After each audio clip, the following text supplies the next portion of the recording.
Le syndicalisme est-il transformé en corsaire de masse? Nos salutations à tous les internautes et à tous les panafricains du monde entier. Aujourd'hui, notre sujet se porte sur le syndicalisme. Nous allons un peu parler du syndicalisme. D'abord, qu'est-ce que le syndicalisme? Le syndicalisme, c'est pour défendre l'intérêt collectif de toute organisation. Alors,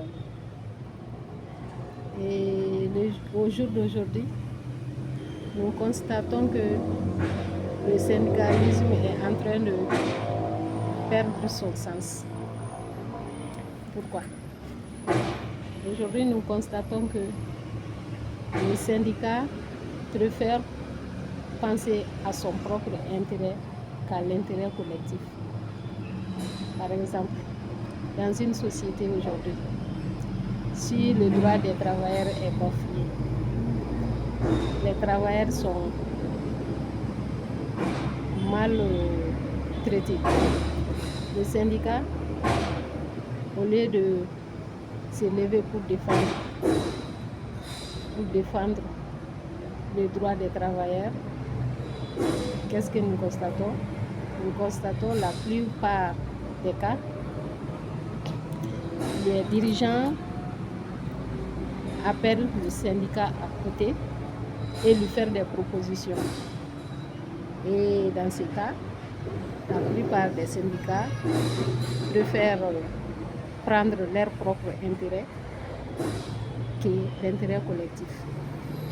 Alors que si nous analysons, nous allons comprendre que l'intérêt personnel, l'intérêt individuel est éphémère. Par contre, l'intérêt collectif, c'est ce qui est durable. Si il y a l'intérêt collectif qui est acquis, même le jour que toi, ta personne n'est pas là, les gens qui viennent derrière toi vont en bénéficier.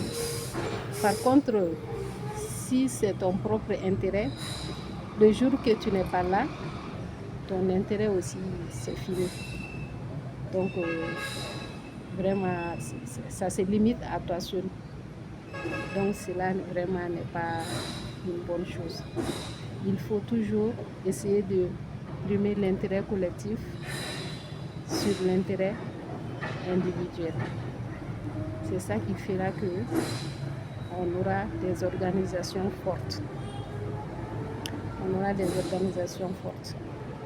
Mais nous constatons que les syndicats ne jouent plus leur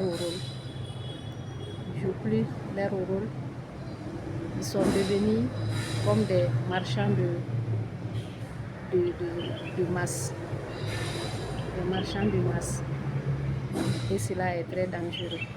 C'est dangereux pour eux-mêmes parce que si jamais ils perdent la confiance de la masse, donc ils seront plus crédibles, ils vont perdre leur valeur et ils n'auront plus de pouvoir. Et nous craignons que ça ne soit pas comme le cas des inspecteurs de travail. Nous assistons aujourd'hui que les inspecteurs de travail n'ont aucun pouvoir. Quand un travailleur part se plaint à l'inspection du travail, tout ce que les inspecteurs trouvent à te dire, c'est désolé, nous on n'a aucun pouvoir sur l'employé et on ne peut que être des conciliateurs.